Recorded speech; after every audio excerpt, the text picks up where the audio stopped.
Big pass நிகழ்ச்சியில் வீட்டில் இருப்பவர்களை மனநோயாளிகள் போல நடிக்க வைத்துள்ளது பலருக்கும் கோபத்தை வரவழைத்திருக்கிறது. மனநல மருத்துவர்கள் இந்த நிகழ்ச்சிக்கு கடும் கண்டனம் தெரிவித்திருக்கின்றனர். மனநலம் பாதிக்கப்பட்டவர்களை நோகடிக்கும் வகையில் பலரும் மனநோயாளிகளாக ஓவர் ஆக்டிங் செய்தனர். இரண்டாவது நாளும் அதே காட்சி தொடர்ந்தது. பிக் பாஸ் தமிழ் நிகழ்ச்சியை பற்றி பிரபல மனநல நிபுணர் டாக்டர் ருத்ரன் தன்னுடைய முகநூல் பக்கத்தில் சற்று கோபமாகவே பதிவிட்டிருக்கிறார். மனநலம் குன்றியவர் குறித்து பல மூட கருத்துக்கள் பலர் மனதிலும் இருக்கும்போது பிக் பாஸ் நிகழ்ச்சியில் அது குறித்து விகார விமர்சனமும் வேடிக்கை எனும் பெயரால் காலம் காலமாய் இந்த நோய் பற்றிய மடத்தனமான சித்தரிப்பும் நேற்று ஒளிபரப்பப்பட்டது.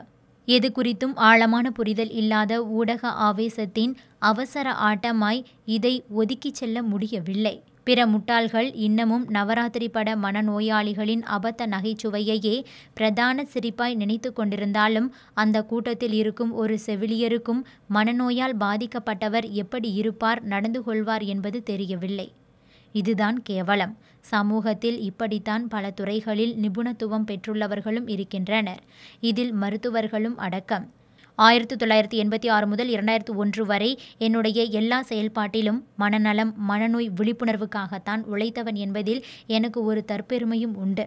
அத்தனையும் போதவில்லை என வருத்தமும் கோபமும் நேற்று எனக்குள் பொங்கியது. ஏற்கனவே சமூக வலைதளங்களில் மூட நம்பிக்கைகள் பரவலாக பரவுகின்றன.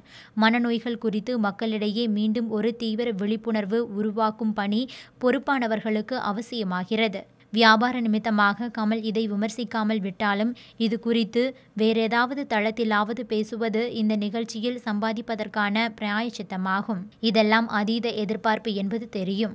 இவ்வாறு குறிப்பிட்டிருக்கிறார் ருத்ரன்.